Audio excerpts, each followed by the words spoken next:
Well, a gala day kicked off the start of this year's Metro Rugby competition, and Gordon Finlater was there, of course, for the celebrations. The 2015 Hawkins Cup kicked off on Saturday with a gala day at Christchurch Park.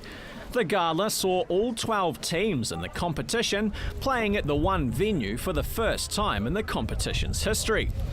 Being the start of a new season, the gala day was a great opportunity for teams to see each other in action. Well, it's very much just about having that platform where we can get all the teams together, looking after the teams, the clubs, but also importantly our sponsors. We've got Hawkins who have renewed their sponsorship for another 3 years for us, so it's about managing our relationships, but more importantly the players, they know each other, they get to play each other, but they actually don't get a chance to actually watch another senior game. So actually to have the games at 1:30 and 3:15 allows that integration. And look, we are finding that the feedback that we're getting from the clubs, from the coaches, but also from the players that we've spoken to as well, everyone's really excited because it's just puts everything in one place. It puts a real focus on the game.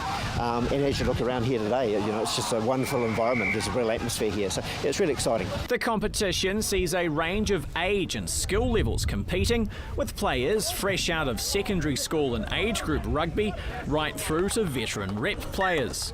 One name that needs no introduction is All Black lock Dominic Bird, who after missing out on the Crusaders' trip to South Africa was on club duties, turning out for his Lincoln University side.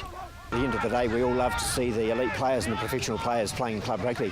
The clubs like it, but the players like it. There's a really good anecdotal story a number of years ago where we had an All Black that was actually playing here at Christchurch, and there was a senior winger who had been in the senior team for 4 or 5 years, and he was just shown how to go into the breakdown, how to full plates the ball and make it available, and he couldn't believe that he'd been playing senior rugby that long and hadn't been given that advice. So it's those little insights of skill factors and experience that these guys can impart in an amateur environment, and club rugby benefits with that exposure. The teams have been busy in preparation for Saturday's opening round, with pre-season games and last-minute club hopping all adding to the build-up. Teams don't so much have trials these days, they have the pre-season matches, and that team comes out of that.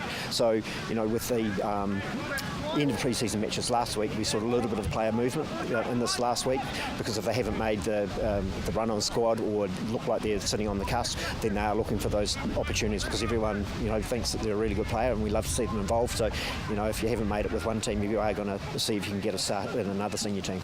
Saturday saw a repeat of last year's Hawkins Trophy final, with runners-up Sydenham getting an early shot at redemption against high school Old Boys. It's not exactly an accident. We decided that was going to be our feature game. It was a wonderful way to end the season, so we thought, well, what better way to actually start the season? They had to meet at some point, so let's do it in the first round.